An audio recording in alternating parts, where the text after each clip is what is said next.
Hello అందరికీ ఈరోజు మనం పన్నీర్ కర్రీ ఎలా తయారు చేసుకుందామో చూద్దాము. పన్నీర్ కర్రీ చాలామందికి నచ్చదు, ఇంకొంతమందికి నచ్చుతుంది. అందరికీ నచ్చేలాగా వండుకునే విధానం నేను చెప్తాను, చూసాయండి.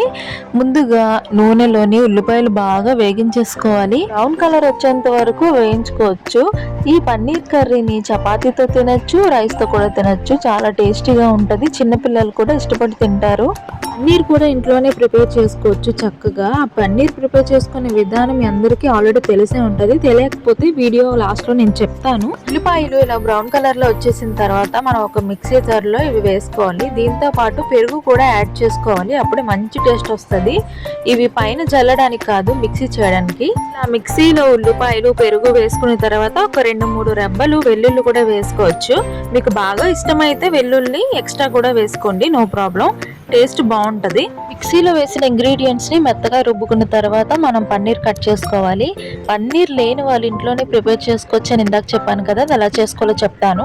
ఒక 2-3 కప్పులు పాలు తీసుకొని అవి బాగా మరగబట్టి, మరిగిన తర్వాత నిమ్మకాయ ఉంటుంది కదా, హాఫ్ మొక్క చాలు, కట్ చేసి అందులో పిండాలి. పిండిన కొంచెం సేపటికి పాలు విరిగిపోతాయి. విరిగిపోయిన పాలను ఒక కాటన్ క్లాత్ లో తీసుకొని వడగట్టాలి. వడగట్టిన తర్వాత బరువైన వస్తువు పెట్టి కాసేపు వదిలేయాలి.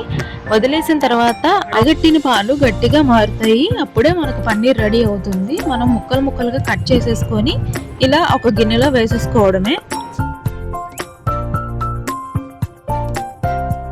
ఇప్పుడు మీ ఇంట్లో చికెన్ పౌడర్ ఉంటే లేదా ఆల్టర్నేట్గా ఏదైనా మసాలా పౌడర్ ఉంటే ఇలా జల్లుకోండి. పన్నీర్కి జల్లుకొని కొంచెం బాగా కలిపేయాలి.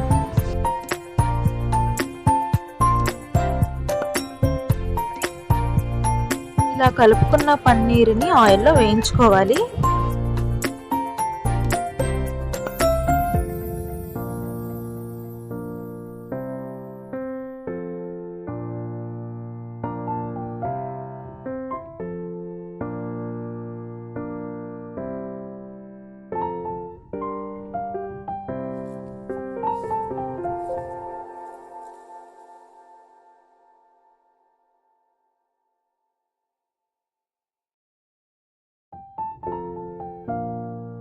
మరి ఎక్కువగా వేయించకూడదు, మీడియం ఫ్లేమ్లో పెట్టి కొంచెం అటు ఇటుగా వేయించుకుంటే సరిపోతుంది.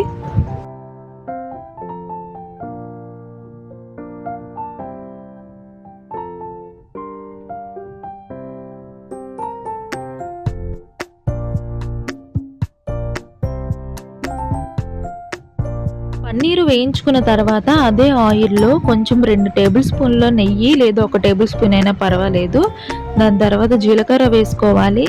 బిర్యానీ మసాలా దినుసులు వేసుకోవాలి. ఇవి కూడా మీడియం ఫ్లేమ్లో పెట్టి వేయించండి.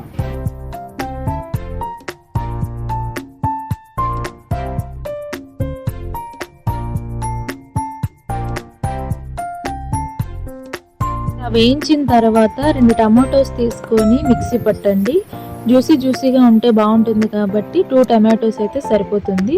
ఈ టమాటో జ్యూస్ని మనం ఇందులో వేసేసుకోవాలి డైరెక్ట్గా. కొంచెం వేసేటప్పుడు దూరంగా ఉండండి, తుల్లుతుంది. దీని తర్వాత 1 టేబుల్ స్పూన్ కారం, తగినంత ఉప్పు యాడ్ చేసుకోవాలి. బాగా కలుపుకోవాలి దగ్గరికి అయినంత వరకు. కొంచెం దగ్గర పడ్డాక జ్యూసు ఇందాక మనం మిక్సీ పట్టిన మిశ్రమాన్ని తీసి ఇందులో వేయాలి.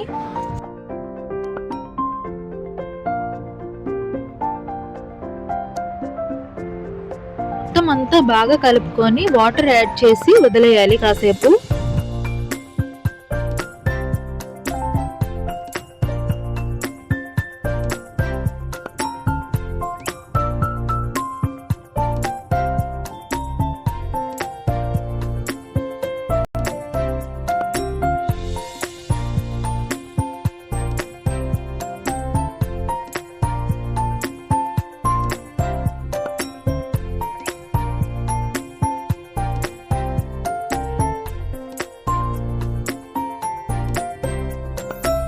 జ్యూస్ అంతా కొంచెం దగ్గర పడిన లోపు మనం పన్నీర్ ముక్కలు వేసేసుకోవాలి. దాంతోపాటు పెరుగు వేసుకోవాలి.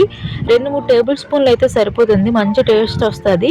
అండ్ మీ దగ్గర కసూరి మేతి ఉంటే వేసుకోండి, ఆల్టర్నేట్గా కొత్తిమీర కూడా వేసుకోవచ్చు. కాసేపు మూత పెట్టి వదిలేయాలి. ఈ లోపు మీరు 2-3 పచ్చిమిరపకాయలు కట్ చేసుకొని ఉంచుకోండి, ఎందుకంటే దించే ముందు అవి వేయాలి.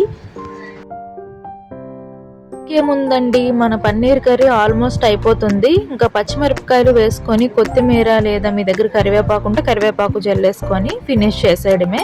ఇంకా టేస్టీ మంచిగా అందరూ తినేలా ఉండే పన్నీర్ కర్రీ రెడీ అయిపోయింది. మీరు చపాతీతోని లేదు అన్నంతోని దేంతోనైనా తినొచ్చు. హ్యాపీగా అందరూ తింటారు మీ ఇంట్లో వాళ్ళు. ఒక్కసారి వండి పెట్టేయండి. ఈ వీడియో నచ్చినట్లయితే లైక్ చేయండి, సబ్స్క్రైబ్ చేయండి. నెక్స్ట్ ఏ వంట కావాలో కామెంట్ చేసేయండి. ధన్యవాదాలు.